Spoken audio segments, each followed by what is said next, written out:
Bienvenidos al Museo Arqueológico Nacional. Continuamos con nuestro ciclo sobre el nuevo montaje del museo. Llegamos ya casi al final, realmente estamos en el final del recorrido expositivo, no todavía del ciclo, nos quedan aún 2-3 charlas en las que vamos a hablar de la sección de historia del museo, de conservación, de todos los tratamientos de conservación y restauración que se han ido haciendo a lo largo del proceso, y una última sobre el programa de accesibilidad para personas con discapacidades, tanto motoras como sensoriales, que se han tenido en cuenta durante el montaje de la exposición. Pero hoy nos vamos a centrar, evidentemente, en la numismática, en la moneda, algo más de dinero, título que seguro que a muchos de ustedes les suena, ya casi histórico en el museo.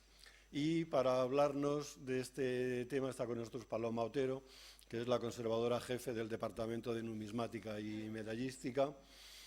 Una vez más, es una persona que ha dedicado su vida al Museo Arqueológico Nacional, entró de pequeña y aquí lleva pues desde el año 90 al menos trabajando en el museo, en diversos lugares y tareas, y que es jefa del departamento pues desde 2008, si no recuerdo mal, ¿no? Buenas tardes, que conste que sigo siendo pequeña y que agradezco mucho esta confianza en mí, pero bueno, no es para tanto. Es verdad que una colección como la nuestra tiene tantas cosas tan variadas como ahora verán y de tan diferentes cronologías y periodos históricos que, bueno, o te apañas o mueres. De momento, aquí seguimos, así es que, y esperemos también que lo que hayamos hecho en las salas pues a ustedes les resulte satisfactorio. A estas alturas del ciclo de conferencias y a estas alturas desde la apertura del museo, bueno, ya doy por hecho que han visto ustedes las salas. De todas formas, si alguien todavía no ha tenido la oportunidad, el tiempo, o porque siempre se le hace el tiempo corto en el museo y tiene que salir por piernas, que es lo que suele pasar y no ve la parte final, pues espero que esto les sirva también para que o lo vean con otros ojos o descubran una sala que a lo mejor pues no habían tenido necesidad o ganas de ver hasta este momento. Nosotros, como departamento de numismática, estamos más que satisfechos porque si toda la renovación del museo ha supuesto un cambio radical, para nosotros ha sido aún más radical todavía, ha sido total. Por un lado, hemos, como todo el resto del museo, hemos renovado nuestras instalaciones interiores, que son las que ustedes no ven habitualmente, a no ser que vengan como investigadores, pero por otro, hemos ganado una nueva exposición, que en este caso es mucho más que una nueva exposición o una nueva forma de disponer los materiales, puesto que es la recuperación de un espacio que durante 60 años prácticamente no ha existido. Por eso es por lo que estamos particularmente felices, porque hemos conseguido revertir una situación que no dejaba de ser una anomalía y convertirla en algo que esperamos que sea atractivo y que guste. Porque a mí me gustaría hacerles una pregunta así, de entrada, es: ¿y ustedes qué recuerdan de la exposición de numismática antes de la reforma? ¿Alguien recuerda mucho? Porque es que se recuerda poco. ¿Qué es lo que teníamos en aquel momento antes de cerrar el museo? Pues teníamos esta sala, que era la sala de tesoros del gabinete numismático, y teníamos algunas vitrinas que estaban insertadas a lo largo del discurso cronológico, más o menos, digamos, pues donde se ponía mostrando los sistemas monetarios de cada época. Esto funcionó bien en los años en los que estuvo en marcha, pero no era lo que nosotros queríamos y no considerábamos que estaba a la altura de la colección ni que reflejara la variedad y la riqueza de la colección. No había una integración de las colecciones numismáticas en el discurso del museo. Esta integración sí que había existido hasta 1951, pero por razones que ahora pasaré a explicar, aunque sea brevemente, desapareció. Desde el momento en que se iniciaron todas las reuniones de planificación para las obras del nuevo museo, también se asumió la necesidad de dar de nuevo presencia museográfica a estas colecciones que no dejan de ser la colección numismática más importante de España y que, para que ustedes hagan una idea, tenemos unas 300.000 piezas de una amplísima y variadísima calidad y que merecían, obviamente, tener de nuevo un espacio en el nuevo museo. A lo largo de esta charla, lo que quiero transmitirles es qué concepto hemos elegido para organizar estas nuevas salas, qué queríamos contar y cómo lo hemos hecho. Pero sí que antes de entrar en ello, me van a permitir, y si no tampoco tiene más remedio, que haga un poquito de historia, digamos, ¿no? Esto yo creo que es importante porque ninguno tenemos el recuerdo vivo de lo que fue la antigua exposición de numismática y además porque también quiero explicarles un poco en qué consisten las colecciones de numismática. Porque numismática es mucho más que monedas, igual que la moneda es mucho más que dinero. Como ya les digo, tenemos unas 300.000 piezas y, obviamente, bueno, la parte fuerte son las monedas, pero, bueno, aquí iremos rapidito, entre otras cosas, porque sé que muchos igual quieren salir rápido porque hay fútbol. Entonces, intentaremos ir lo más ligero posible. Las monedas, como es obvio, llevan la parte del león dentro de la colección, pero también tenemos billetes, también tenemos medallas, también tenemos fichas y una serie de objetos que imitan la moneda formal o funcionalmente. También tenemos toda una serie de objetos en paralelo, digamos, al uso de la moneda y el dinero. Por ejemplo, tenemos balanzas, tenemos pesas, tenemos dinerales, que son pesas exclusivas para pesar monedas. Tenemos instrumentos de fabricación. Tenemos dinero tradicional o premoneda. Y tenemos una serie de objetos que se suelen históricamente, digamos, conservar junto con las colecciones numismáticas, aunque realmente no tienen nada que ver ni con la moneda ni con el dinero, pero o bien porque formalmente se parecen o porque se han hecho analogías, por ejemplo, entre los grabadores de sellos y los grabadores de monedas, o bien simplemente porque es mucho más funcional conservarlas en unas colecciones como las nuestras, que son transversales en el sentido de que abarcan todas las épocas y no plantean problemas cronológicos de separación de materiales, pues se conservan los gabinetes numismáticos. Nosotros siempre decimos, además, que todo lo que es redondo y plano acaba en numismática. No se sabe qué es, se lleva numismática. Que allí, si no lo averiguan, al menos lo guardarán bien. Como pueden imaginar, tal variedad de objetos y tal variedad de periodos cronológicos no es nada fácil de encajar, aunque tengamos un museo como este, que es un museo de carácter histórico, donde hay de todo.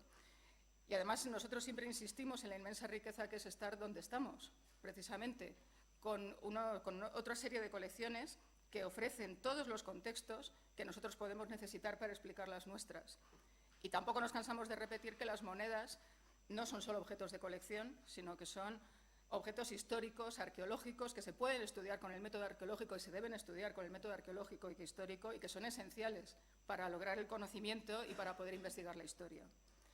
¿Cómo ha llegado todo esto hasta aquí? Pues gracias a este señor que es Felipe V. Y gracias en parte también a la Guerra de Sucesión. Cuando acaba la Guerra de Sucesión, Felipe V no solo tiene las colecciones de los reyes en el Palacio Real, sino que tiene una serie de colecciones que se incautan a la aristocracia, a los aristócratas que apoyaron a Carlos de Austria. Con todo ello, crea la Real Librería Pública en diciembre de 1711. Ese es el origen de nuestra colección. En el fondo también es el origen remoto del Museo Arqueológico Nacional. Por eso compartimos el edificio con la Biblioteca Nacional, porque somos instituciones que hemos nacido del mismo tronco. Y todo esto se lo traigo aquí a colación, no solo para insistir en la antigüedad de la colección y del propio museo, sino para insistir también en un aspecto concreto que desde esta época ya tuvo consecuencias para la organización de la colección. Y es la vocación de servicio público.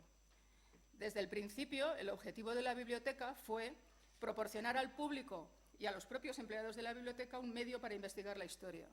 Se abrió al público muy poquito después de su creación, en 1712, aunque obviamente el concepto de público o de estudioso de la época no tiene nada que ver con el concepto de público que tenemos nosotros en la actualidad. Pero la idea es que el monetario siempre fue accesible al público. Y ya en 1761, por ejemplo, había un reglamento de acceso que yo no me resisto a contarlo porque me gustó mucho cuando lo leí, bueno, donde ya se hablaba de las condiciones de seguridad de la entrada para poder visitar la colección, había un cuerpo de guardia, había registros, había rondas, exactamente igual que ahora. No se permitía la entrada con gorro, con cofia, con embozo o con cualquier traje sospechoso, no se lo fueran a llevar, eso lo hacemos también ahora. Y no se permitía a mujer alguna en días y horas de estudio, pues para visitar la biblioteca podían hacerlo en los días feriados. Esto, aparte del chiste que puede resultar ahora mismo, lo que indica es que había días de visita para el público en general. ¿Cómo era esa antigua biblioteca? Pues no lo sabemos, porque no tenemos ninguna imagen. Esta es la única imagen conocida de lo que era la Real Biblioteca en el siglo XVIII, cuando estaba al lado del Palacio Real en la Casa del Tesoro. Sin embargo, hay otras imágenes del siglo XVIII que nos permiten hacernos una idea de cómo eran los gabinetes en aquella época. Eran sitios donde, como ven aquí, se conservaban los monetarios y una serie de mesas centrales donde se podían exhibir piezas, algunas de ellas estatuillas, figuras y demás, objetos arqueológicos que entonces servían también para adornar. El museo, porque realmente en aquel momento ya se llamaba museo prácticamente a lo que era la colección numismática de la Biblioteca Real, empezamos a tener una idea más concreta de cómo se organizaba a partir de 1826, porque es en aquel momento cuando la biblioteca se reorganiza, cambia de edificio, abre un nuevo lugar, un nuevo museo con nuevas salas y se crea, digamos, entonces el Museo de Medallas y Antigüedades, con un nuevo concepto. No tenemos imágenes de esa época, pero es que conservamos los muebles. Si ustedes han estado en las salas nobles, donde se hacen los conciertos del órgano, todos los muebles que hay allí eran el antiguo monetario del museo. Y aquí ven, una foto, unas bandejas que conservamos también de aquella época. Y aunque no tengamos la imagen, sabemos, porque los conservadores de la época explican cómo se trasladan después cuando se convierte en el Museo Arqueológico Nacional, que debía de ser muy parecido a esto. Esto es la primera imagen que tenemos de la exposición en lo que ya sí es el Museo Arqueológico Nacional. Y esta es la primera fotografía. Esto ya es en este edificio. Entonces, para el que crea que nunca hubo exposición de numismática, esto era la exposición de numismática hasta 1950, que era un lugar bastante imponente, digamos. Lo primero que llama aquí la atención es que, a diferencia de los protocolos actuales, donde las salas de exposición, las áreas de almacén y las áreas de trabajo están separadas, aquí está todo fundido en la misma, todo está en el mismo espacio. Ya si nos ponemos, esto es un concepto muy parecido al actual de almacén visitable, cuando no se había inventado el almacén visitable, pero funcionaba más o menos de esa forma. Como en otras salas del museo de la época que han ido ustedes viendo a lo largo de las conferencias, se ve mucho material. Pero no hay que pensar que el que se vea demasiada acumulación implica que no hay un discurso, sí que lo hay. Lo único es que el criterio vigente en aquel momento era mostrar el mayor material posible, pero seleccionado. Lo que había en estas vitrinas que ven ustedes en la zona central, pues era una selección de piezas de cada periodo histórico y de colecciones que se consideraban relevantes dentro de los fondos, pues por ejemplo medallas papales, los camafeos, los entalles. Y todo esto se hacía a lo largo de, no en los armarios, sino en las vitrinas centrales, porque en los armarios lo que se conservaba era la colección. Cuando había que trabajar sobre la colección, los técnicos de la época iban por la mañana, sacaban las medallas y las monedas que necesitaban, se lo llevaban a otro despacho y trabajaban sobre ello. Obviamente no era práctico. Bonito sí, pero práctico no. Sabemos además cómo estaba organizada toda la sala porque está descrita al detalle en las guías de la época. Hay guías desde el siglo XIX que explican cómo funciona el monetario. También se darán cuenta de que las colecciones del museo no se mezclaban, sino que el monetario tenía su sala, las colecciones de prehistoria tenían su sala, las colecciones de la cultura ibérica tenían su sala. Las colecciones nunca se mezclan, se exponen de forma separada. Y que también, como corresponde a la museografía de la época, esto no lo ven porque es más complicado, pero se lo digo yo, también se ve, no hay textos. La identificación era la mínima, se consideraba que la pieza debía hablar por sí misma. Entonces, ahí había cartelas, porque están integradas dentro de la vitrina, que correspondían a unos números y donde se identificaba lo que se estaba viendo. Y la colocación era cómo se colocaba científicamente el propio monetario. Se empezaba por la antigüedad, se continuaba por España y así. También hay una cosa que está bien ver en esta imagen, y es que hay cosas que, se reinventan. Las monedas se exponen en plano inclinado, que es una de los criterios que nosotros hemos utilizado para facilitar la visión de las monedas. Esta exposición se mantiene con pequeñas variaciones a lo largo de principios del siglo XX hasta la Guerra Civil. Después de la Guerra Civil se monta lo que se llama el Museo Breve, que mantiene el mismo criterio, pero con menos instalaciones, porque fue una instalación que se hizo con los medios disponibles en la época para poder reabrir lo más rápido posible. Sin embargo, sí hay que señalar que dentro de toda esta instalación que les estoy enseñando ya estaban las grandes piezas de la colección, lo que podemos llamar las piezas estrella, que son, por ejemplo, los múltiplos hispano-cartagineses que ahora pueden ver en las salas, el cuaternión de Augusto, o la pieza de 4 áureos de oro, la gran dobla de Pedro de Castilla, el centén de Felipe IV o la medalla de Durero, por poner algunos ejemplos. Obviamente, lo que les decía, estas salas eran unas salas imponentes, no se puede discutir que tienen un encanto estético, pero no eran nada prácticas. De hecho, todavía hay museos que siguen este tipo de ordenación, ahora en la actualidad. Si van a Berlín, al Museo Bode, allí se ha escogido precisamente sacar todo lo que se pueda. Entonces, bueno, es un criterio que, aunque aquí no se haya utilizado, en otros lugares se considera todavía plenamente vigente. En 1951 se inician las reformas que van a llevar, digamos, mucho tiempo de la segunda mitad del siglo XX, a lo largo de los años 50, 60, 70, y se desmonta la sala de numismática. ¿Y qué ocurrió? Pues que a lo largo de aquel tiempo hubo una serie de problemas económicos, problemas de espacio, interrupciones en las reformas, replanteamientos, nuevos criterios, se necesitaba espacio para hacer, por ejemplo, exposiciones temporales que el museo no tenía. El caso es que la sala de numismática siempre se planifica, siempre se prevé y siempre se le destina un espacio y nunca se llega a montar. Y así llegamos a los años 80 y llegamos a los años 90. Pero eso lo que condujo fue que al público se le olvidó que existía esta colección de numismática. Nosotros dentro del museo éramos conscientes de que existía, los investigadores también, porque esta colección siempre ha sido una colección de referencia para la investigación histórica, pero para lo que es el público habitual, lo que no se ve no existe. Entonces, nadie se le ocurrió pensar que la colección nacional de numismática estaba en este museo, por ejemplo. Lo que se hizo, digamos, fue intentar superar esta situación a base de pequeñas intervenciones. Y aquí tengo que dedicar una mención a Carmen Alfaro, que fue nuestra jefa durante 20 años, que, bueno, ella falleció en 2005, llegó al museo como jefa del departamento en el 85 y se pasó esos 20 años dedicando toda su energía, que era mucha, pero mucha, a intentar recuperar ese espacio perdido de la mejor manera posible.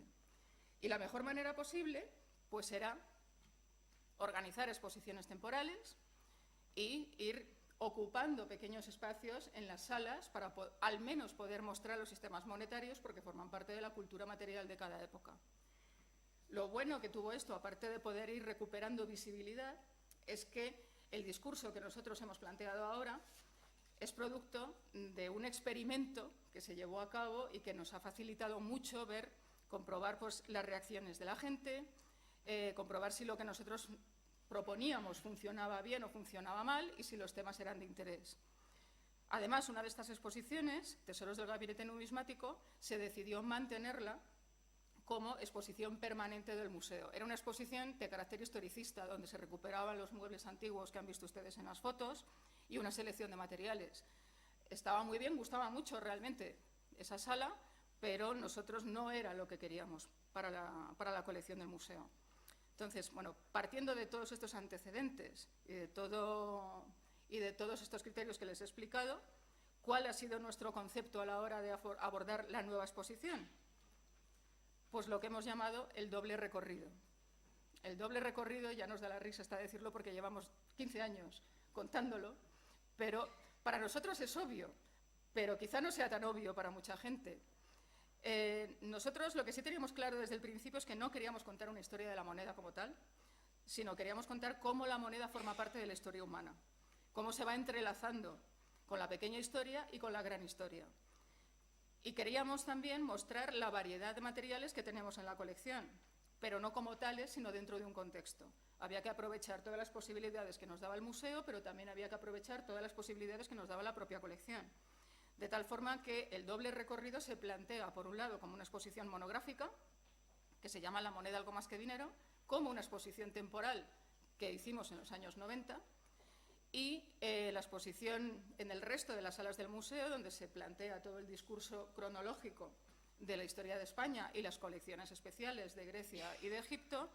Esas monedas se iban a integrar en cada momento, marcando no solamente el sistema monetario de cada época, sino también otros aspectos sociales, económicos, artísticos, de todo tipo, que se pudieran explicar o que fueran necesarios explicar mediante la moneda.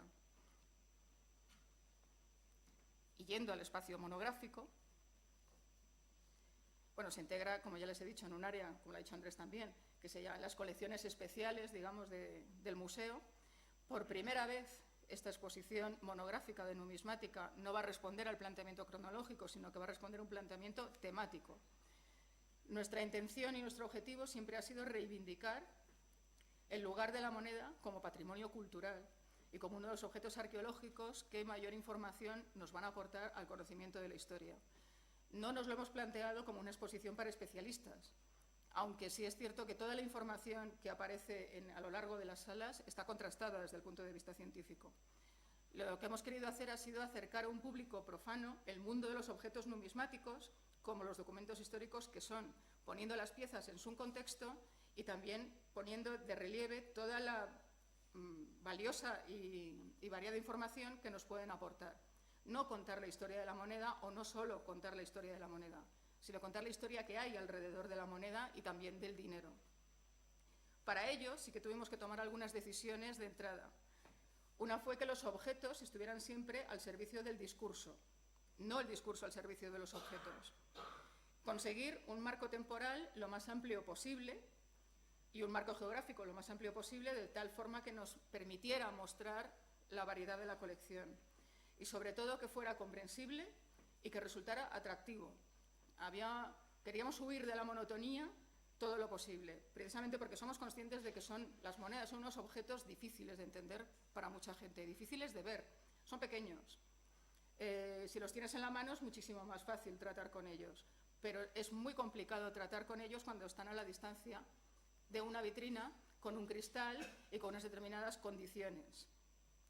Su presencia es completamente diferente. Por eso resulta árido para mucha gente. Dicen mucho, pero no son fáciles de leer. Y lo que queríamos era compensar precisamente esa distancia haciéndolos fáciles y comprensibles.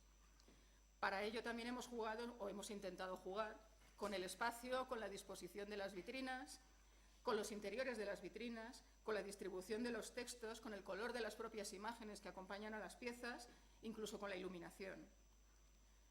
Nos parecía muy importante que el discurso resultara cercano al espectador, y para ello se escogieron piezas que pudieran también ser reconocibles, al menos para ciertas generaciones de espectadores. Moneda española, moneda contemporánea, moneda de hace no demasiado tiempo, de forma que se sintieran más cercanos y se entendieran mejor ciertas ideas a través de lo que se ha llamado la conexión emotiva.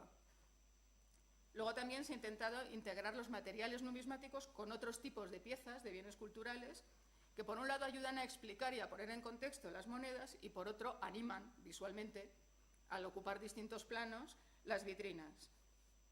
Siempre que se consideró necesario, pues se integraron este tipo de objetos. Algunos son del museo y en algunos casos muy concretos se han solicitado préstamos en depósito a otros museos. Lo que ven aquí, por ejemplo, es una vitrina que llamamos la vitrina de la oveja, no hace falta que les diga por qué, donde se explica cómo una serie de alimentos, servicios, animales, productos se han ido pagando con dinero a lo largo del tiempo y en qué tipo de dinero se han pagado.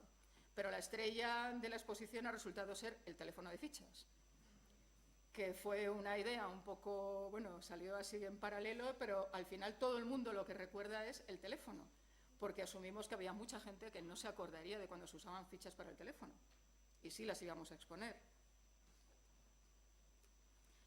También intentamos que todo esto fuera rodeado de un aparato de imágenes muy extenso, de tal forma que se situara al público en contexto, en las épocas, en los usos de las monedas que se les estaban mostrando, y entrelazar imagen, texto y pieza. Esto que les enseño es el castigo del falsificador en la Francia del siglo XIV. Si ponemos solamente las monedas falsas, queda muy simpático. Si ponemos al señor en la marmita quemándose, y lo de debajo, por cierto, es todo un aparato de torturas alemanas, queda clarísimo que falsificar no es una broma, que a la gente la ejecutaban por falsificar moneda. Y ya nos está dando una vertiente muy diferente de lo que es el dinero falso. Afortunadamente ya no se hace, ahora los meten en la cárcel, desde el siglo XIX no. Pero bueno, en España a la hoguera directamente. Aquí el castigo no era hervirlos en la marmita, se les tostaba, que se decía, mucho más civilizado. Bueno, con esta misma intención también integramos elementos de nuevas tecnologías y nuevos lenguajes, pero aquí sí que tengo que decir que fuimos muy medidos en esta cuestión, precisamente porque sabíamos que el resto del museo iba a tener muchísimo aparato tecnológico, porque nosotros tenemos un espacio que, como verán, es bastante más reducido en ese sentido. No queríamos aburrir, sabíamos que éramos el final de la exposición, la gente estaba harta de tocar cosas. Entonces, bueno, de hecho tenemos un audiovisual que nos permite explicar cómo funciona la fabricación de la moneda desde la mina hasta la ceca y el producto final. Tenemos un interactivo para poder jugar con cómo se estudia una moneda. Tenemos, de hecho, lo que llamamos el manipulativo, que es algo que se podía haber hecho perfectamente con un interactivo, pero que decidimos que iba a ser mucho más manual para que se pudiera mover. Y luego tenemos un par de escenografías. Y esto es lo que hay. Tampoco nos cabía mucho más, pero creemos que, bueno, al menos no aturde cuando estás recorriendo la exposición y sí ayuda, que era el objetivo final. Una de estas escenografías es una reproducción que se ha hecho de las dovelas de la arquivolta de la portada de la iglesia de Santiago en Carrión de los Condes, en la provincia de Palencia. Y esto se ha hecho porque son acuñadores. Entonces nos ha servido, es una iconografía muy rara dentro del románico, muy poco común, pero nos ha servido precisamente para poder mostrar este oficio que con las piezas del propio museo era muy difícil también de ilustrar. Hay una elección que también tomamos de partida y que ha sido, digamos, sorprendente muchas veces para algunos colegas, sobre todo, para la gente que conoce la importancia de la colección, y es que no hemos puesto en este área las piezas estrella. Nosotros sabíamos que tener las piezas estrella en esta zona nos iba a quitar muchos problemas. Podríamos iluminarlas, podríamos ponerlas como quisiéramos. El problema era que nosotros siempre hemos pensado que se entenderían mucho mejor en su propio contexto, y su propio contexto no estaba aquí. Su contexto estaba en las salas del discurso cronológico. De tal manera que desde el principio asumimos que la Gran Dobla, el Centeno o el Cuaternión no iban a venir aquí. Lo bueno que tiene es que la colección tiene tantísimo material que permite también, y tiene otras muchísimas piezas de primer orden, que nos permitían también insertarlas en este tipo de vitrinas. Por ejemplo, esto que están viendo, que son los 50 ducados de Juana y Carlos de Zaragoza, es una pieza rarísima que nos ha servido para ilustrar la ostentación del poder y de la riqueza en esta vitrina dedicada al prestigio y al ahorro. También sirve para explicarles que está dentro de una cartela de color azul porque estas piezas se han marcado para poder utilizarlas dentro de un recorrido de piezas destacadas. En este caso, pues se han utilizado este sistema de color que proporciona al público un recorrido alternativo. Si no quieren ver la exposición completa, se puede ir de pieza en pieza. Partiendo de todo esto que les he contado y de esto que es la estructura del discurso y que no les voy a aburrir contándosela, porque ya la verán en salas, pero bueno, esto es el esqueleto de lo que es toda esta zona, nos enfrentamos al momento de planificar realmente las salas.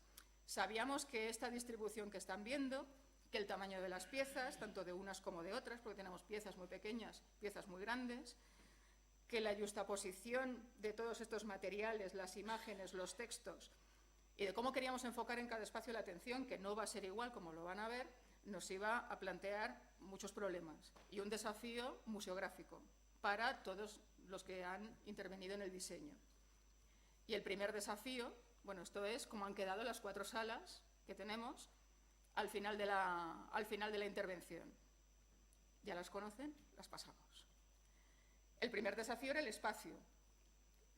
Nuestro espacio, el espacio asignado para la moneda, es una pasarela, entre comillas, que recorre todo el edificio de un extremo a otro. Es un espacio muy largo y muy estrecho, que contaba con unas dimensiones, digamos, mucho más acogedoras para materiales pequeños y por eso se destinó a numismática.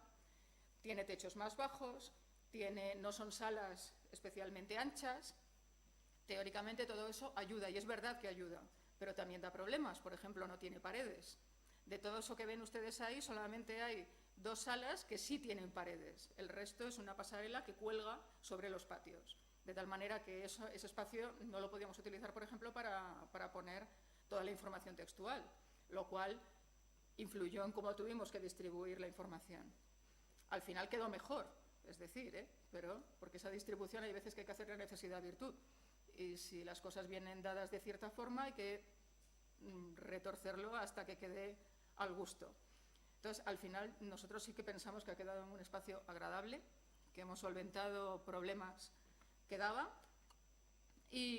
pero que sigue teniendo ciertos problemas, y uno es que queda separada, digamos, de todo el recorrido general del museo. No es una zona de paso, es una zona a la que tienes que ir por voluntad propia. Es la entreplanta, si alguien se pierde en el ascensor, es E1, por si acaso, que he subido más de una vez y el E1 nadie sabe lo que es esto. Entonces, el primer problema era hacerlo visible. La forma que se nos ocurrió de hacerlo visible era que las propias vitrinas fueran llamadas de atención desde abajo, desde los patios. Entonces, bueno, se pusieron en los testeros de las vitrinas, se han colocado esos paneles gráficos que son de un tamaño muy grande, resultan llamativos y se ven desde abajo, que completan el discurso en cada área, porque esa imagen no es una imagen de adorno, sino que tiene que ver con lo que se está exponiendo en las vitrinas y que permiten llamar la atención por la gente que pueda transitar por los patios. Las vitrinas también se han adaptado al espacio. Es un espacio estrecho, si ven ustedes, cabalgan un poquito sobre el panel de la izquierda y tienen un tamaño especial. No son las vitrinas estándar del museo. Son más pequeñas, tienen doble vertiente y permiten una visión más cercana para objetos pequeños, lo cual a veces nos planteó problemas para los objetos grandes, pero al final quedó bien. También es verdad que el discurso sufrió modificaciones a lo largo de todo este proceso, porque las cosas tal y como las teníamos planteadas en un principio a veces no cabían con estos espacios y su distribución. Para romper la monotonía, también, si ven ustedes la foto de la derecha, las vitrinas no son siempre el modelo numismático para entendernos, sino que se han utilizado las vitrinas de tamaño estándar del museo para romper el espacio. Algunas van en perpendicular, otras van en paralelo, y se ha procurado además, bueno, estas nos han servido para los objetos más grandes también, y nos ha servido también para que el tránsito por la sala se anime. Las vitrinas que van cabalgando sobre el parapeto proporcionan como unas mini salas que te dan intimidad, digamos, mientras que el otro espacio pues permite un recorrido un poquito más aéreo, más ligero. Y además se ve el patio y queda muy bonito visto desde arriba. Es otro gran aliciente para pasear por las salas de numismática, si no lo han hecho, que lo han hecho seguro, porque si no va a haber un problema.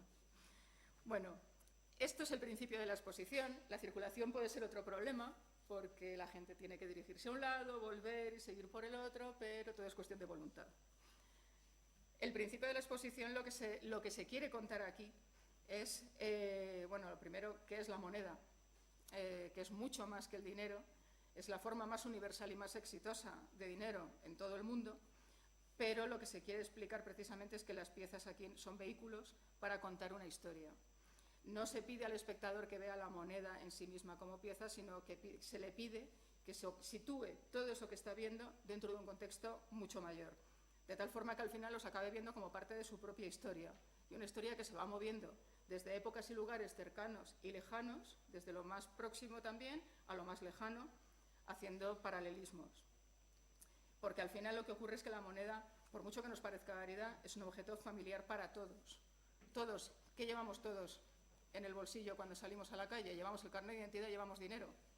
Entonces, eso es muy reconocible para todo el mundo, pese al tiempo que haya podido transcurrir desde la moneda más antigua hasta la actual.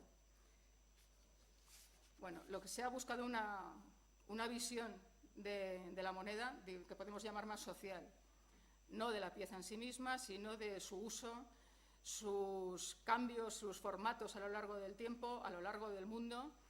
Se explica de qué ha dependido su nacimiento, por qué se ha inventado. No ha tenido que ver solo con el comercio, sino con otras muchas cosas, con los tributos, con los pagos del Estado, cómo ha circulado por el mundo, la importancia de la moneda para conectar también continentes, y no solo a través del comercio, sino del tránsito humano, cómo se utiliza para ahorrar, para atesorar, para ostentar. Voy muy rápido porque si no creo que se me van a morir, pero como si piensan que esto es muy entretenido, yo les cuento más, ¿eh? Digamos, bueno, la falsificación, que como ya les he dicho, supera no solamente el colar moneda falsa normal en el mercado, sino que tiene muchísimas vertientes. La falsificación para el coleccionismo, que también es una forma de falsificar la historia. Y bueno, sí, eso que ven ahí abajo es lo que parece. A la vitrina, a verlo. Pero también esta parte de la exposición nos permitía tratar temas que no tenían cabida en ningún otro lugar del museo. Por ejemplo, el dinero de emergencia. Aquí hay piezas alemanas, piezas españolas, piezas de la Guerra Civil, que ya no tenían cabida en el discurso cronológico del museo. O también lo que hemos llamado el uso y el abuso, los otros usos de las monedas y de esto que ven aquí, estos billetes son dinero del infierno. El dinero para los muertos, el dinero para los dioses, o simplemente las manipulaciones que no sabemos a qué responden, pero que encontramos, como por ejemplo este estupendo Alfonso XII con gorrito. O la moneda de al lado es una moneda española de 2 reales que está manipulada en Estados Unidos, me parece que era, para publicitar un crecepelo Miller. Salimos de ahí, nos vamos a otra sala que está así que aquí creemos que tenemos a la gente ganada si consigue llegar a esta zona, que no es fácil, que es la parte que se llama dinero sin moneda y se refiere al dinero tradicional o a la premoneda, que no es lo mismo, porque premoneda supone que es el uso previo a la invención de la moneda y dinero tradicional son una serie de formas de dinero que a veces han precedido y a veces han ido en paralelo al uso de las monedas ya. Aquí, bueno, no teníamos el problema de los tamaños. Aquí sabemos que tenemos a la gente ganada porque son objetos llamativos. Digamos que podríamos jugar con ventaja, pero queríamos también hacer un acercamiento a estos objetos que no fuera el meramente estético, sino que también fuera contextual. Aquí también encontrarán monedas, encontrarán billetes, encontrarán todo tipo de objetos que se han utilizado a lo largo del tiempo y del mundo en los distintos continentes. Están divididos por materiales. Y lo que se cuenta en ellos realmente los intenta acercar también al público a unos usos que realmente son los mismos que tenemos nosotros, pero que lo hacemos con unos objetos completamente diferentes a los que están expuestos en las vitrinas. De hecho, siempre que lo explicamos, empezamos hablando de la tarjeta Visa y de lo que pensaría un señor de África en el siglo XIX de la tarjeta Visa. Es lo mismo que podemos encontrar nosotros cuando vemos determinados objetos de esta sala. Por ejemplo, bueno, a veces son objetos de gran tamaño como este, que es el Tebau de las islas de Santa Cruz, pero el concepto que subyace bajo todos estos objetos es el mismo concepto que tenemos nosotros cuando utilizamos las monedas, los billetes, los cheques, la Visa y cualquier otro sistema de pago que podamos utilizar en la actualidad.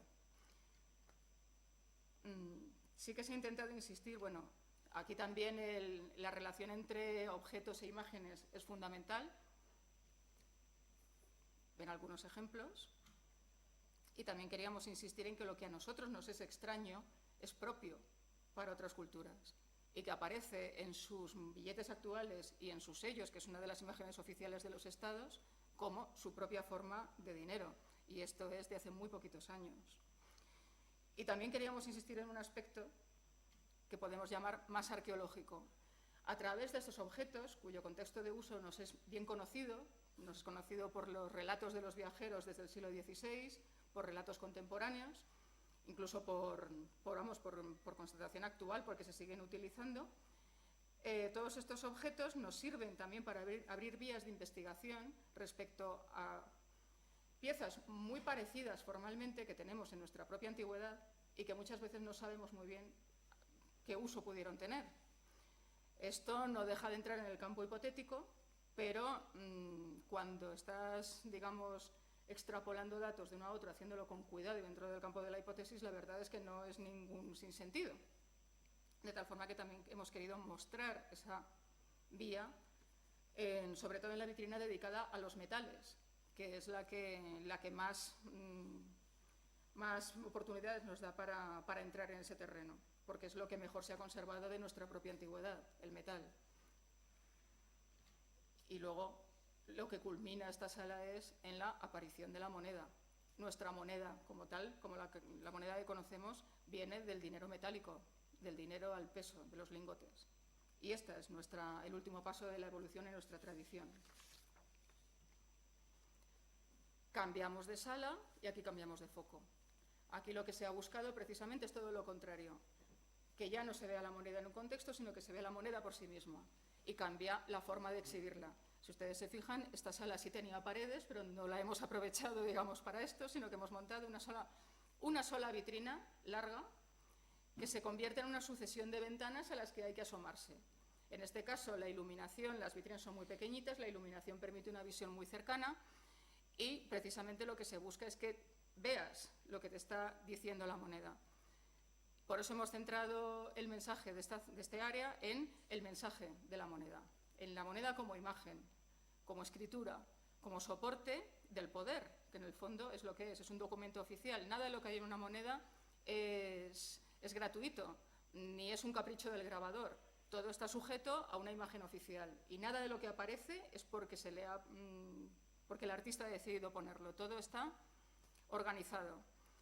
Por un lado es la imagen del poder, es un soporte de identidad, es un vehículo de propaganda y es un vehículo de información. Por supuesto empezamos, digamos, con la parte del retrato. Nosotros asumimos que el retrato es algo que lleva toda la vida ahí, pero no, el retrato no. Digamos que en la historia del mundo es bastante reciente en cuanto a la moneda. Y ahí tenemos otra pieza destacada.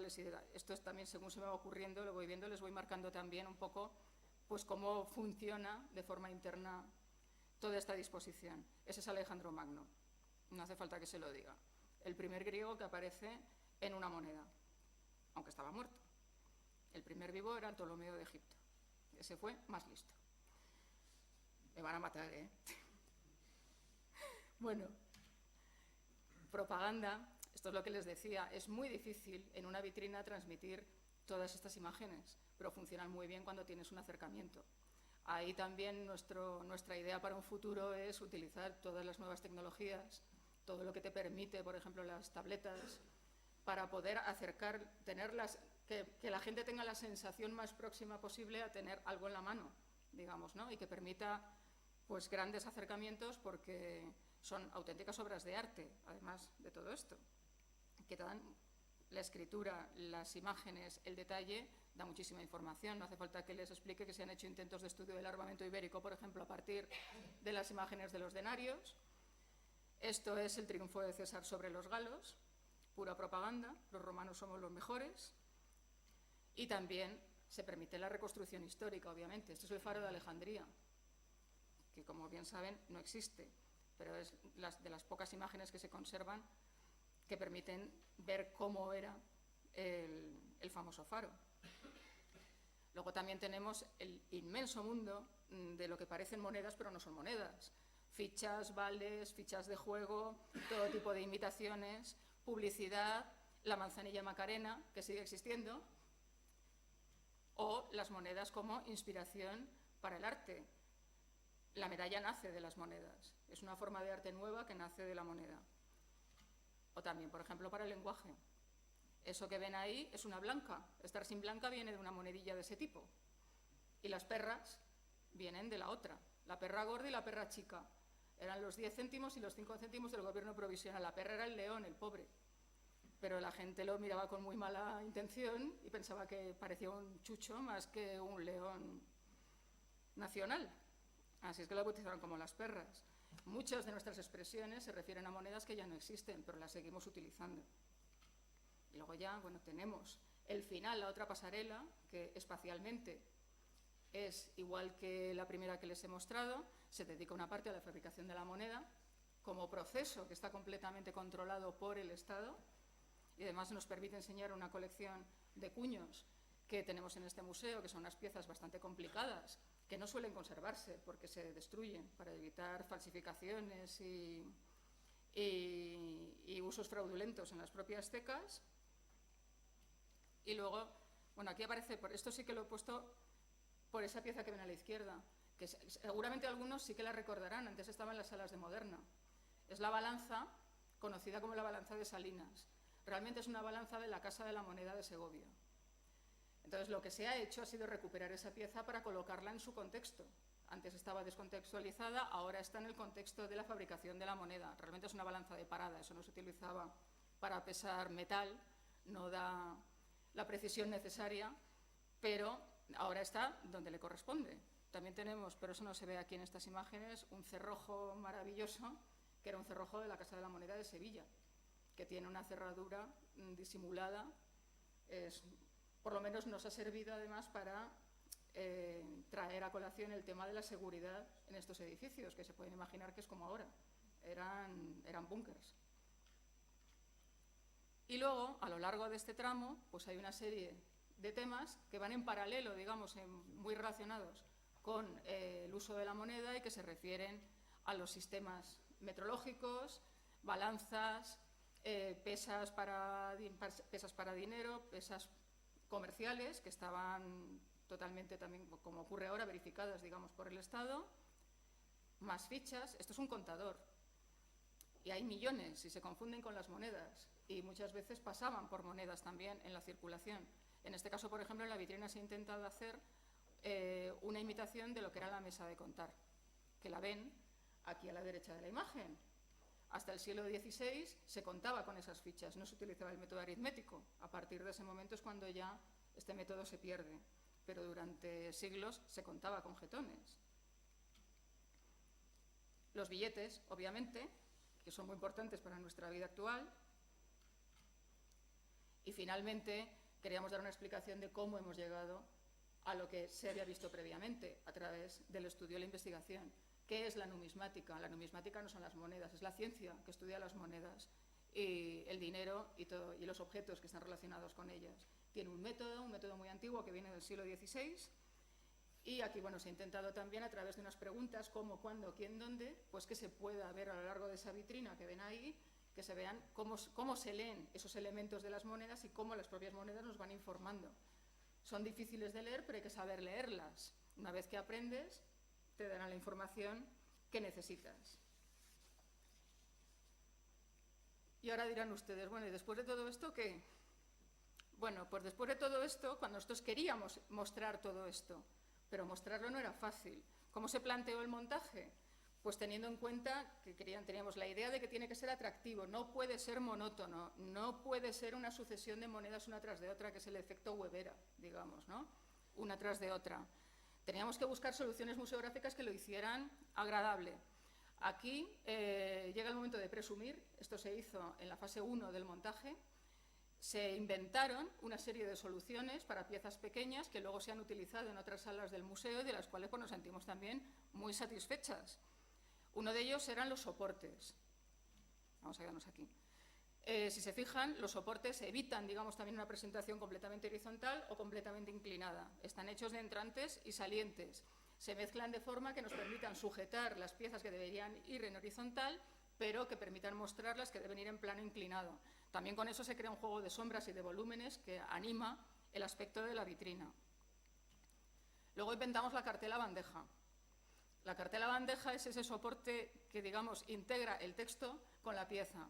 Si ustedes se imaginan en las vitrinas las monedas puestas y encima van cartela, cartela, cartela, cartela al lado, al final las cartelas se comen las monedas que son pequeñitas. La forma de que no se las coman es subiendo el nivel de la moneda, que quede por encima del texto.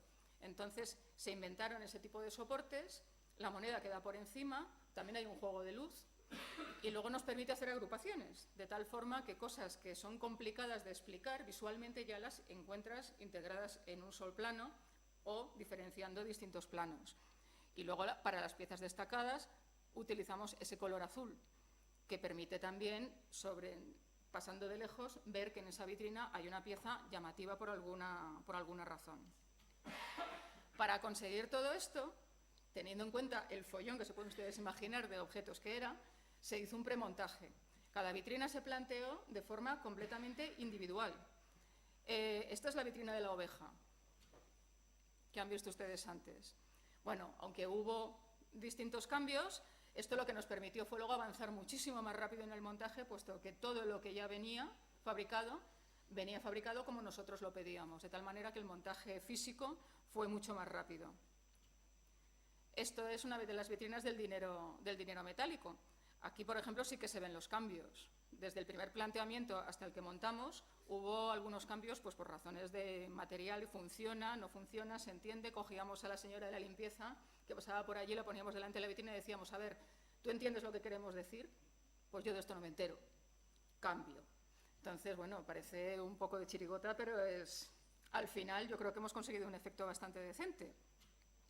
Luego, claro, la forma de sujetar las piezas tenía que ser poco invasiva, que no se viera demasiado, puesto que son piezas pequeñas. Entonces, lo que se ha hecho ha sido buscar estos sistemas. Para las monedas son unas puntitas que quedan muy disimuladas cuando ya se pone la moneda encima, un antideslizante debajo, pero en general para todas las piezas se buscó que el soporte fuera muy poco visible para que no estorbara el efecto final. Aquí ven un primer plano de cómo están sujetas las monedas y las medallas. También se puede imaginar que esto es un trabajo como de joyería. O sea, el montaje fue lento porque todo eso se va cortando a medida de cada pieza y se va revistiendo con esos plásticos a medida de cada pieza. Luego, para algunas otras piezas sí que, claro, hubo que recurrir a soportes más estándar, digamos, pero eso no era un problema, puesto que para otras piezas del museo ya se fabricaban cosas de este tipo, pero que también, como ven en el cencerro de al lado, ese es el tesoro de Gasteluberri, que estaba metido dentro de un cencerro, pues una vez que te pones ante la vitrina, el soporte es prácticamente invisible. Esto nos remite al problema de las paredes. Como no teníamos paredes, a ver cómo distribuíamos los textos. Al final los textos se distribuyen en 3 niveles, de tal manera que puedas leer uno, otro, el medio o ninguno. Eso en función ya de la voluntad de cada uno.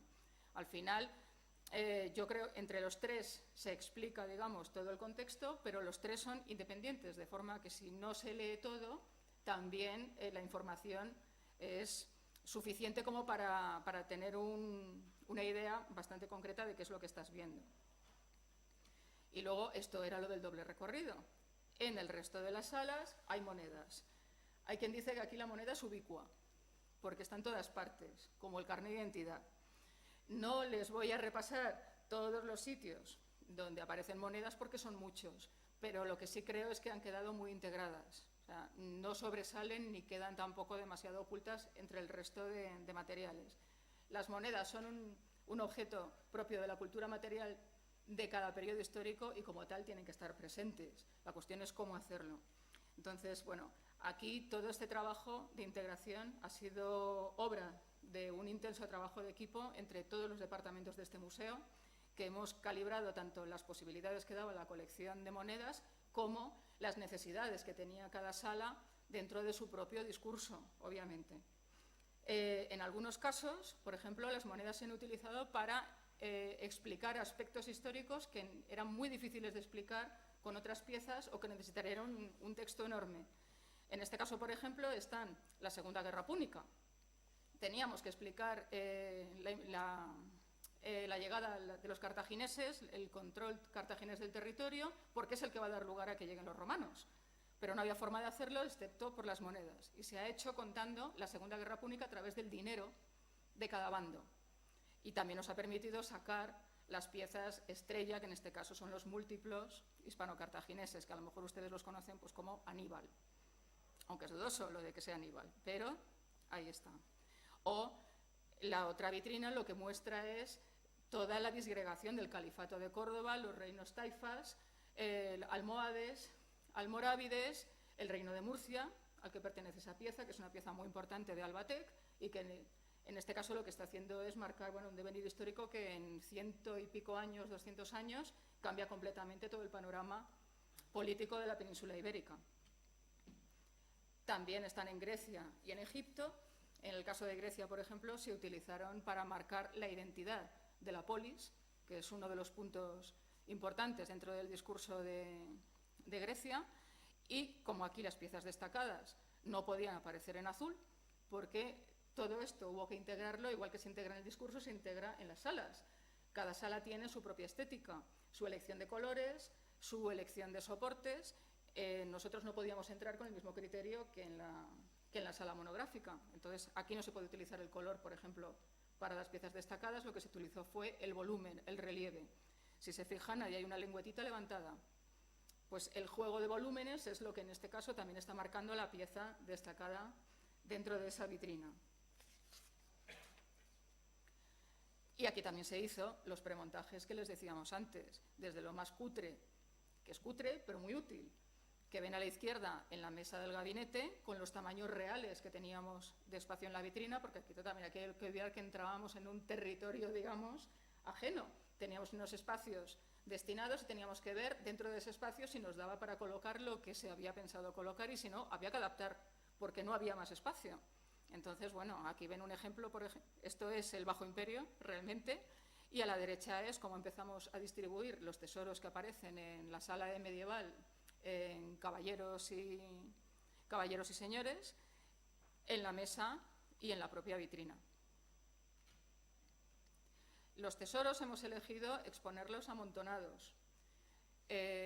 Si van a otras exposiciones es muy normal que los pongan uno tras otro. Nosotros hemos querido evitar ese efecto, digamos, de bandeja numismática y fomentar el efecto de cómo debían estar en la realidad.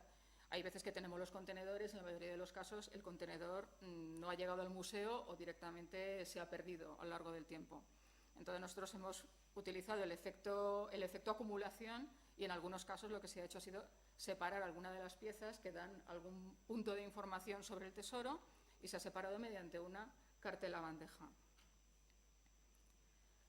El problema que teníamos también aquí era que a veces teníamos vitrinas completas, como esa que están viendo a la izquierda, aunque no se vea que hay monedas dentro, les juro que las hay, y a veces teníamos espacios destinados dentro de vitrinas de grandísimo tamaño. Aquí el peligro es que la moneda se nos pierda en medio de un montón de piezas que tienen una prestancia visual muchísimo mayor. Entonces, bueno, se ha intentado evitar dentro de lo posible mediante las cartelas bandeja, mediante esos soportes que te acercan, y porque a veces la iluminación de estas vitrinas también es compleja para iluminar objetos muy pequeños, que no olvidemos que se tiene que ver su tipo, porque el tipo es lo que te está dando la medida de las piezas.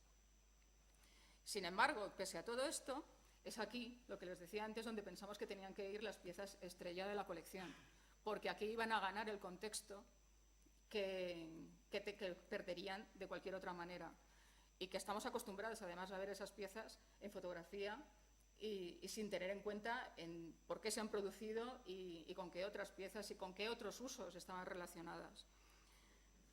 Esto es el centén.